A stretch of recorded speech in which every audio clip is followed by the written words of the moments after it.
persis itu semua kehendak Allah, terjadi itu semua kehendak Allah.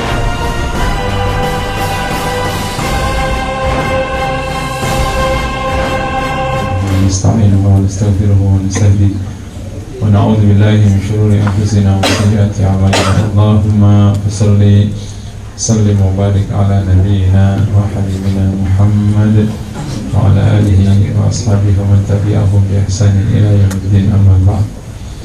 Jamaah sekalian, alhamdulillah, pantas kita selalu memanjatkan syukur kita yang mendalam kepada Allah SWT, terutama pada siang hari ini kita dimudahkan untuk beribadah. Semoga menjadi amal soleh dari Allah Subhanahu wa taala. Tema sekarang adalah berharap kepada Allah. Kebaikan selanjutnya, ini yang kesekian, mungkin ini ke-7 atau ke-8 dari materi jalan kebaikan, adalah apa yang disebut dengan berharap kepada Allah. Lagi-lagi sebagaimana pengantar materi ini berharap ini tidak perlu punya waktu, nggak perlu pakai tenaga, nggak perlu pakai apa, tapi dapat kebaikan banyak. Karena kalau tidak berharap itu dosa. Bahkan Quran menyebut yang tidak berharap itu kalau tidak sesat kafir. Orang mukmin cuma satu, dia berharap, bahkan besar sekali harapannya kepada Allah. Jadi harapan itu besar di hati orang mukmin. Jadi tidak ada yang rumit bagi orang mukmin kalau sudah diangkat ke atas. Tidak ada yang berat bagi orang mukmin kalau sudah dihadapkan dengan pertolongan Allah. Tidak ada yang tidak mungkin bagi orang mukmin kalau sudah dihadapkan dengan kuasa Allah. Nah, berharap ini banyak sekali disebutkan di Al-Quran. Salah satunya ayat yang sering kita baca, wa ila rabbika farghab, kepada Rabbmu berharaplah. Ini bahkan perintah. Bahkan ini kalau kita sedikit agak teliti di ayat ini, itu rumus menjalani hidup kan. Inna ma'al usri yusra, fa inna ma'al usri yusra, terus fa idza faragta fansab, nomor 2, wa ila rabbika farghab, nomor 3. Itu rumus untuk bisa hidup baik, sukses, bahagia. Kan alam nashrah laka sadrak itu waktu itu kaitannya dengan kerumitan yang Rasul alami. Ayat itu turun pada waktu Rasul masih keadaan cukup rumit. Kemudian 3 itu atau 4 ayat tapi menjadi 3 perkara itu sebagai rumus agar kita bisa menapaki hidup dengan baik meskipun di tengah kerumitan. Pertama, inna ma'al usri yusra, sebuah keyakinan bahwa Allah selalu dampingkan kerumitan itu dengan kemudahan. Allah dampingkan kemudahan bersamaan kerumitan. Jadi kalau kita punya kerumitan, kamu harus bahagia. Itu unik kan? Kenapa? Karena Allah dampingkan kemudahan bersama kerumitan. Itu betul itu. Dan kalau kita teliti dalam kehidupan kita, setiap ada kerumitan itu sebenarnya ada kemudahan di belakangnya. Di balik sedikit kemudahan. Di belakang PHK itu peluang kau menjadi pengusaha. Nah, serius. Kalau Allah tidak PHK-kan kalian, jadi pegawai semacam kaya. Karena kalau disuruh keluar sendiri itu nggak ada yang mau. Baru jadi pengusaha, minimal pengusaha kecil. Gitu. Itu misalnya. Di belakang anakmu yang susah dikelola, itu adalah kecerdasanmu untuk bisa mengelola anak yang miskin. Nanti kalau punya cucu, udah gampang. Demikian, itu yang seperti dikatakan oleh para motivator bahwa soal hidup salah satunya kerumitan adalah cara dari Allah untuk membuat kapasitas otakmu meningkat. Karena kalau tidak dikasih soal, otakmu tidak bekerja, tidur, ngantuk, mencas, ngiler. Benar kan? Kenapa Nabi demikian besar? Soal Nabi berat sekali. Tiada hari kecuali ada soalnya. Enak-enak ngomong baik-baik sama pamannya, caci maki. Bayangin. Nah, kita belajar untuk menanggapi caci makian. Jadi akhirnya meningkat kapasitasnya dan seterusnya. Yang kedua tadi kalau kita baca ayat tadi ya, keyakinan bahwa Allah dampingkan kemudahan bersama kerumitan. Yang kedua, kita bekerja terus tanpa henti. Wa fa idza faru kita fansab. Itu tradisi orang mukmin yang tidak pernah mengenal berhenti, yang tidak pernah mengenal pensiun. Maka Rasul tidak pensiun. Nah, kalau Rasul pensiun yang mengganti siapa dong? Jadi nggak ada pensiun, tidak pernah berhenti. Berhenti dari kerja, bangkit kerja berikutnya. Tidak ada kata istirahat. Terus demikian. Kenapa kok bisa kayak gitu? Ternyata sederhana. Rumus orang-orang yang bisa bekerja waktunya panjang dan sampai nggak ada kenal lah, ternyata dia bahagia dalam pekerjaannya. Ya, salah satunya itu, ya mungkin sekarang yang paling terkenal ya, Tengger Sutum semua ringin itu kan seminarnya cukup padat. Dan dia mengatakan, kok nggak capek? Iya, mau bahagia di situ. Orang umum itu bahagia dalam bekerja, karena setiap bekerja merupakan panggilan jiwanya kalau bahasa orang sekarang. Kalau orang bekerja sudah merupakan panggilan jiwanya, dia nggak mengenal waktu. Totality pasti. Maka dia tidak pernah capek, nggak pernah lelah. Makanya begitu selesai bangkit. Habis selesai ukut kala langsung ngejar ke badan, nggak pakai istirahat, bisa. Kemudian pulang lagi berikutnya. Jadi kalau melihat sahabat laki-laki, sahabat, kenapa cerita sahabat mulut ya? Karena dia mulia dan dia sempurna, ya baik. Masa kita cerita orang sekarang? Enggak. Kalau orang-orang liberal ngeritik kita karena kita sering berorientasi ke masa lalu, lah iya kita punya masa lalu baik, kita nggak punya masa lalu baik. Jadi ya bilahkan kita berorientasi masa lalu karena standarnya. Jadi 54 kali lebih perang selama 9 tahun per 2 bulan perang. Gimana menyiapkannya? Gimana buat anaknya? Buat apa gitu ya? Tapi tetap aja jalan, nggak pakai berhenti. Berhenti naik, berhenti terus. Itu pun juga masih ada bab-bab yang lain. Jadi demikian ini ya, ketatnya jadwal mereka. Yang nomor 3 ini yang kita bicarakan, kepada rohmu berharaplah. Bahkan kalau menggunakan ilmu nahwu ini berlaku hukum hanya kepada Allah. Dan kalau orang berharap kepada Allah dan besar sekali harap kepada Allah, bahkan hanya kepada Allah, benar dia tidak pernah putus asa. Karena Allah itu bisa berikan saat-saat otak kita tidak sanggup mengatakan iya. Semua orang bisa menghentikan yang dapat mereka hentikan, tapi kalau orang sudah menyentuhnya, selesai perkara. Semua orang bisa memberi apa dapat mereka hentikan, Allah sudah menghentikan. Nah, kepada Rabbmu kau berharap. Kalau sudah berharap kepada Allah, kita tidak kecewa. Karena Allah selalu memberi. Dan benar Allah selalu memberi. Yaitu berharap di Al-Quran. Dan bahkan tadi disebutnya Al-Quran melarang kita untuk putus asa. La taqnatu min rahmatillah. Jangan putus asa dari rahmat Allah.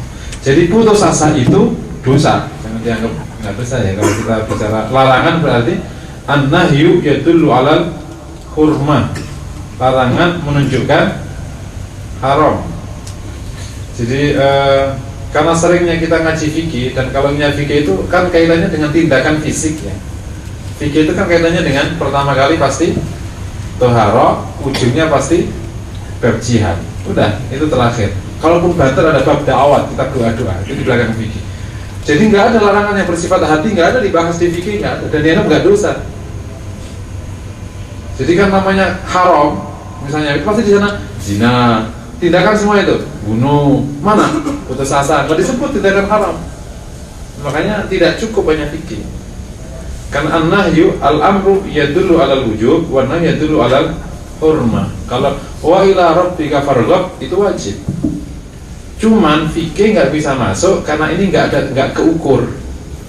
Harapan itu gimana? Hati ya. Nah, memang hati memang. Ini kebaikan yang bersifat hati.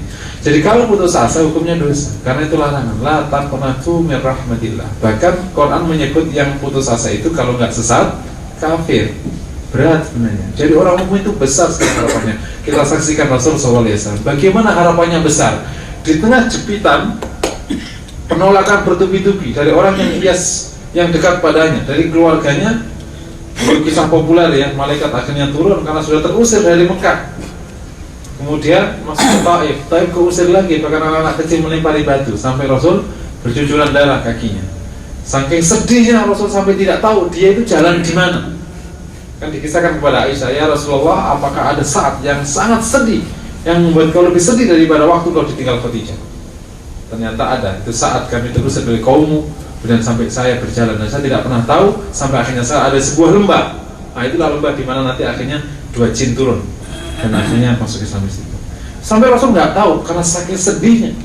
Saat itulah malaikat Jibril turun, ya Muhammad inna ma'i malakal jabal in syi'ta yutbiku alaihimul akshamin. Hai malaikat, hai Muhammad, bersamaku malaikat gunung. Nah, ini tentu teori fisikanya nggak ada nih, malaikat gunung yang menumpahkan. Kalau kau mau, maka dia akan tumpahkan 2 gunung ini kepada mereka. Dan mereka ini adalah orang Mekah. Ada banyak penulis sirah mengatakan yang akan ditumpahin gunung orang Taif. Tidak, itu orang Mekah, karena biang keladinya orang Mekah. Meskipun susahnya itu awalnya dari orang Taif, karena Rasul yang ditimpali batu itu awal-awal susahnya. Tapi biang keladinya orang Mekah, karena Rasul terusir itu sampai ke Taif dan Taif keusir lagi. Segitu-gitunya, bayangin, harapannya Rasul itu tidak berhenti. Asa ayyakhruja min aslabihim man ya'budu innahum qaumun la ya'lamun. Kami harap akan keluar dari rahim mereka kaum masyarakat yang menyembah Allah. Innahum qaumun la ya'lamun. Mereka kaum yang tidak tahu. Besar harapannya kepada Allah. Oh lah jamaah kok kayak begini, nah gitu, doain enggak ada. Padahal baru ngaji berapa kali. Ya pokoknya enggak benar jamaah ini, pokoknya ribet. Sudah, assalamualaikum. Itu padahal sudah tahunan itu Rasul itu. Dan sudah levelnya sudah segitu. Tetap asa yakhruja min aslabihim man ya'budullah. Itulah salah satu kelebihan Rasulullah dibanding nabi yang lain. Tentu di sini masih ingat seorang ustaz. Tentu berbeda dengan Nabi Nuh. Bukan berarti Nabi Nuh memiliki kekurangan, tidak. Tapi ini sikap Nabi beda-beda. La tadar al-ardu minal kafirina dayyaro. Langsung doanya. Jangan sisakan di atas orang kafir. Habisin semua. Itu doa. Makanya habis. Kalau doa kita itu beruntung nabinya Muhammad. Serius. Nah, kalau nabinya Nuh, la tadar la tadar alal ardi minal kafirina dayyara. Itu doa Nabi Nuh, maka langsung keluar banjir. Ya Allah, jangan sisakan, jangan tinggalkan di atas bumi satu pun orang kafir. Nggak ada, lenyap. Tinggal dia dan umatnya. Lenyap pada itu. Karena ada Nabi Nuh, habis, sudah selesai.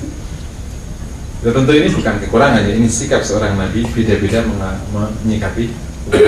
Dan kita beruntung sekali karena Rasul dikasih kasih sayang yang besar kepada umatnya, sehingga segitu-gitunya masih mendoakan baik. Berikutnya, optimisme yang tampak itu di beberapa kasus. Suatu ketika Rasul SAW pulang dari masjid dan ada seorang laki-laki iseng menempatkan debu di kepala Rasul SAW. Zainab melihatnya dan Zainab menangis. Ya Abata, lima la yaf'aluna alayya hakala, alayka hakala. Kenapa mereka memperlakukan kepadamu seperti ini? Kata Rasulullah, inni Rasulullah wa innahu lanasir, atau kama qala. Saya ini utusan Allah dan dia pasti menolongku. Dan kalimat ini berulang, tentu dengan riwayat yang berbeda. Itu terulang juga pada waktu Sulh Hudaybiyah. Ketika Umar mengatakan, apakah kami dalam kebenarannya Rasulullah? Ya. Kenapa kami merendahkan kebenaran? Kata Rasulullah, wa innahu lanasir. Ia pasti menolong. Jadi Rasul itu benar-benar besar harapannya, sampai level yakin Allah pasti menolong. Tidak ada yang namanya berhenti kalah. Makanya ungkapan yang populer ya pada waktu dicoba dirayu orang Quraisy, dia mengatakan, seandainya mereka meletakkan mata di tangan kananku dan kalian di tangan kiriku, sekali-kali saya tidak menghentikan dakwah ini sampai Allah menangkan agamanya. Dia yakin Allah menangkan agamanya atau aku gugur karenanya. Allah menangkan agamanya. Nah, itu besar sekali harapannya. Termasuk harapannya kepada umatnya untuk menjadi baik. Tidak ada berhenti harapannya dan terus didoakan baik.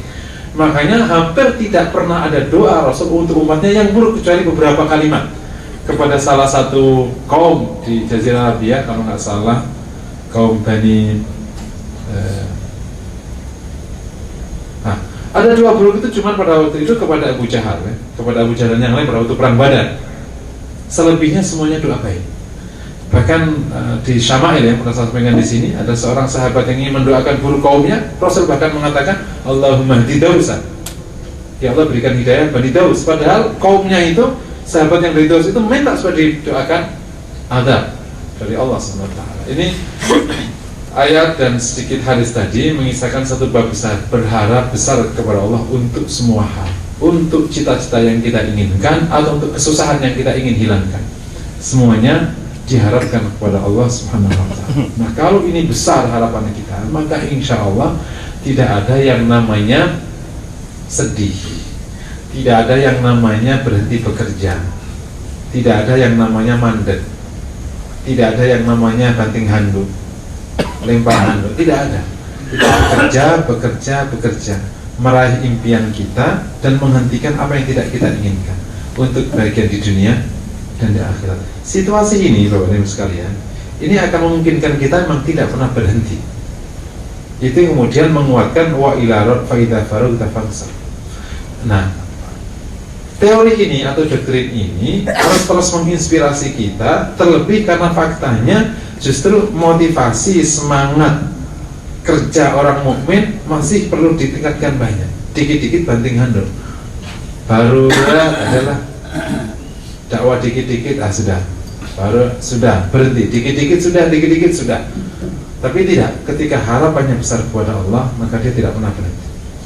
Langsung ke poin berikutnya, karena waktu nggak banyaknya, agar kita punya harapan yang kuat kepada Allah Subhanahu wa ta'ala. Seulang lagi, dan ini sebuah kebaikan. Ini kebaikan yang tidak perlu pakai waktu, nggak perlu pakai tenaga. Begitu hati atau jiwa terus berharap pada Allah, berarti kita punya kebaikan sepanjang hayat. Jadi ngarap pada Allah itu sudah satu kebaikan, bahkan bisa besar sekali harapannya. Jadi tentu nggak sama dengan ibadah-ibadah tenaga kan. Kalau amalul qulub itu unik, amalul qulub, ibadah hati itu unik sekali karena dia tidak pakai waktu, tidak pakai tenaga. Sekedar menanamkan berharap besar kepada Allah, satu kebaikan. Dan Imam Baihaqi menetapkan di cabang iman, Syu'abul Iman, cabang iman ke-11. Dia bagian dari cabang iman. Karena doanya jelas, yad'unana raghaban wa rahaba. Doa kepada kami berharap dan takut. Khaufan wa tama'a, takut dan berharap. Demikian terus diulang-ulang. Agar kita memiliki suasana batin yang penuh harapan kepada Allah, pertama ma'rifatullah, harus kenal Allah secara baik. Saya berikan contoh sekilas saja, ini mirip di bab-bab yang lain, ini mirip semuanya. Ma'rifatullah itu adalah muara untuk semua kerja hati, tentu dengan makna yang sebenarnya ya, bukan makna yang level syariat, hakikat ma'rifat, bukan itu ya. Ini ma'rifat dalam arti bahwa kondisi batin yang didukung oleh emosi dan akal untuk mengetahui Allah, dan kemudian dia merasakannya dan kemudian membuktikannya. Itu namanya ma'rifatullah. Jadi bukan sekedar tahu secara otak, Allah Maha Kuasa, tahu otak, bukan. Kalau engkau tahu Allah Maha Kuasa, kenapa mesti sekarang begini? Kenapa mesti sekarang berhenti? Kalau kau tahu Allah itu Maha Penyayang, Ar-Rahman, kenapa kau sekarang sedih? Kalau kita tahu Allah Maha Rahman, berarti kita nggak sedih, karena Allah Maha Penyayang. Itu namanya tahu. Itulah yang dipraktekkan Rasul di tengah tekanan yang demikian itu. Tidak ada suasana murung dari Rasul sallallahu alaihi wasallam. Pernahkah kita lihat di hadis atau di sirah atau siapa saja yang menceritakan sebuah Rasul kemudian sore-sore seperti kita sekarang, dikit-dikit langsung gerong-gerong kepala, ya begini ikut aman di kerjaan ini. Pernah kita lihat Rasul padahal demikian tekanannya? Atau pada waktu jelas ya kalah di perang Uhud, terus kemudian langsung gini, gara-gara orang munafik enggak gitu. Pernah nggak kita gitu nyala-nyalain orang terus kemudian garuk-garuk kepala terus keluar uban semuanya gitu misalnya gitu? Kayak kita sekarang pernah? Enggak, tetap damai kan?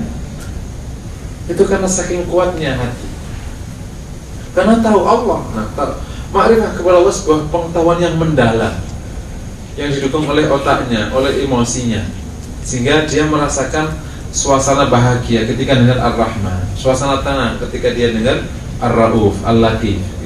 Ia tahu persis Allah Maha Kuasa, ia tahu persis Allah itu akan menolong hambanya, ia tahu persis Allah itu kalau berjanji tidak pernah ingkar, ia tahu persis. Itu namanya ma'rifatullah.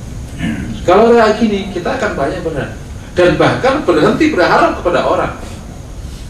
Karena semakin besar harapan kita kepada Allah, semakin bahagia kita. Dan kalau semakin besar harapan kita manusia, semakin kecewa. Karena manusia itu tidak akan banyak memberikan apa, termasuk keluarga kita. Semakin besar harapan kita kepada manusia, semakin kecewa. Maka kalau menggunakan alam asyraf tadi, harapannya hanya Allah. Bahkan kalau kita melihat tauhid, itu pakai hanya kan, la ilaha illallah, itu salah satu dimensinya. Kita hanya berharap, yang lain nggak diharap. Kalau istri kita baik, alhamdulillah. Kalau tidak, emang nggak ngarep. Jadi nggak ada kecewa. Kita ngasih nafkah bukan karena dia baik, kita ngasih nafkah karena dia istri kita. Dia senyum, ya alhamdulillah. Manyun, alhamdulillah. Mungkin nggak ngarep dia senyum. Sampai segitu. Kita ini bicara tauhid ya, bukan bicara etika ya. Segitunya itu nuansa orang. Itu makanya kalau kita sedikit lihat lagi sejarah, pernahkah Nabi kecewa kepada sejumlah sahabat yang turun dari gunung Panah?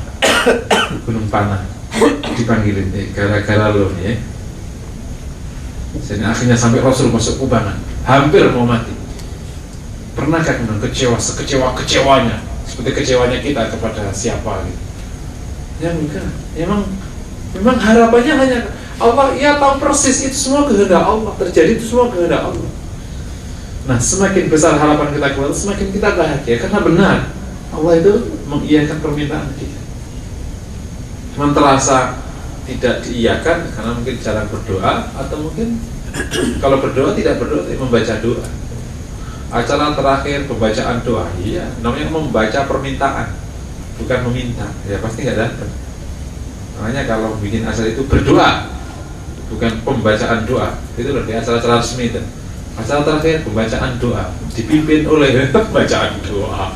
Ya iya, pembacaan doa dipimpin sama siapa? Ya sudah, lengkap sudah penderitaannya. Ya nggak dikabulkan pembacaan doa, pembacaan permintaan itu mirip anak-anak baris. Rentetan permintaan anak-anak 1, 2, 3, 4, 5. Bapaknya dengerin aja, kira-kira kayak gitu kan. Tapi mendoa, tolong dong minta. Nah, berdoa itu namanya minta, serius minta. Ini kan pembacaan doa. Kayak yang pertama ma'rifatullah, ini muara ya, dan semoga si bab ini bisa diulang-ulang, karena bab semuanya di amal qulub itu muaranya ke ma'rifatullah. Bahkan iman itu muaranya juga ke ma'rifatullah. Kenapa kita mendalam imannya? Karena kita tahu siapa yang kita imani. Kalau tidak, ya enggak. Ini perlu. Dan kalau ma'rifatullah berarti kaitannya bukan hanya logika, kaitannya itu dengan fakta-fakta. Semakin kita sering i'tibar, tafakkur, tadzakur, itu semakin mudah kita ma'rifat kepada Allah. Bahkan hal yang paling kecil, misalnya, ini contoh paling gampang. Setiap hari kita itu setiap hari jalan dari kantor ke sini. Oke ya. Allah menyebutnya alladzi ja'ala lakumul arda firasya. Allah jadikan untuk kalian bumi ini terhampar. Jadi mudah kita lalui ya. Ini sebenarnya tiap hari kita ketemu. Tapi pernahkah kita berpikir seperti yang disampaikan oleh Al-Qur'an di ayat keberapa ini? Ayat ke-9 ya, Al-Baqarah. Allah jadikan untuk kalian bumi terhampar. Pernahkah kita merasakan ini karunia? Begitu nggak dihamparkan sebentar, dipatahin sebentar, jadi perkara. Ini namanya ma'rifatullah. Jadi hamparan tanah yang sebesar ini itu karena kuasa Allah. Demikian juga yang lain. Setiap hari sendi kita itu berjalan baik. Begitu sendi itu dihentikan sejenak, atau ada cairan sejenak, atau ada radang sejenak, kita sudah nggak bisa ngapa-ngapain. Pernah nggak kita berpikir itu?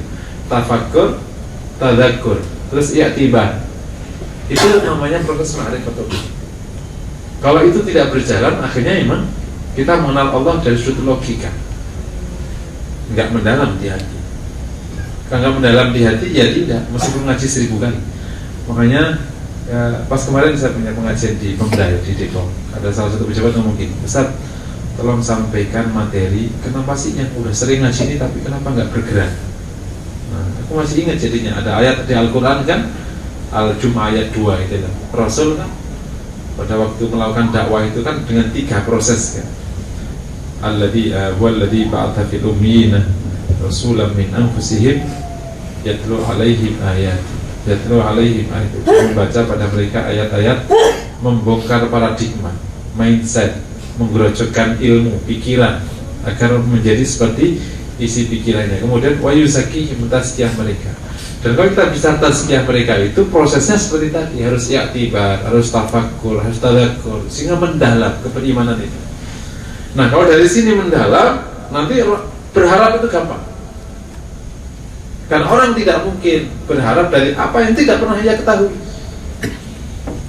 Seorang anak kecil yang tidak pernah tahu siapa ayah dan ibunya, yang ia atau nenek tua di sampingnya, yang hidup di bawah kolong jembatan, begitu dia nikah, apakah dia berharap nanti akan datang seorang laki-laki yang mendampingi dia? Enggak lah, sakit hati iya. Karena nggak pernah kenal siapa ayahnya, siapa ibunya. Yang ia tahu ibunya yang nenek tua itu, dan papanya udah meninggal. Kata nenek tua kayak gitu, papamu udah meninggal, lupakan. Ibumu ya saya, aku temukan kau di pengki. Kayak gitu. Orang tidak mungkin berharap kepada orang yang tidak pernah ia kenal.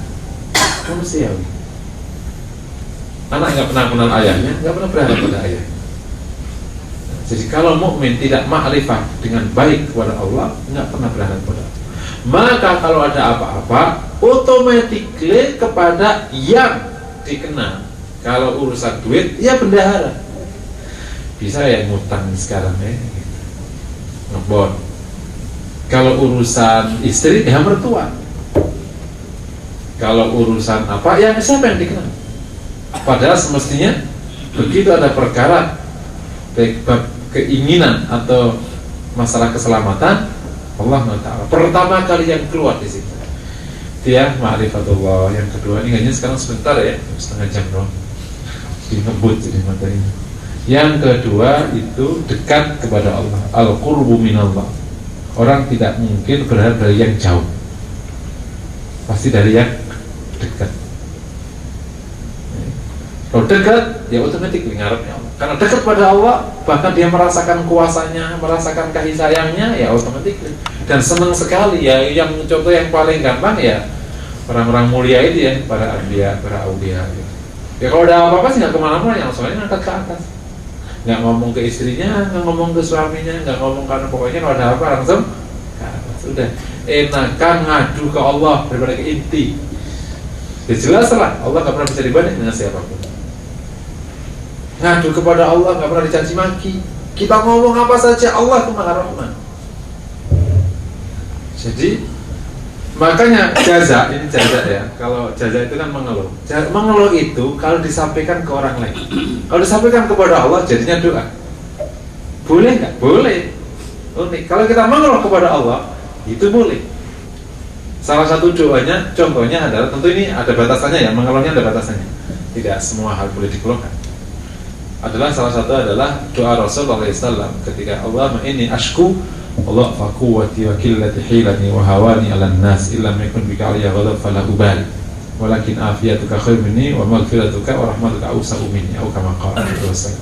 Ya Allah, saya melaporkan lemahnya diri kami, sedikitnya strategi kami, hinanya kami depan orang-orang. Kalau bukan karena murka-Mu atas kami sudah tinggalkan ini semua. Tapi keselamatanmu lebih baik daripada kami, rahmatmu lebih luas daripada kami. Itu kan Rasul mengadu.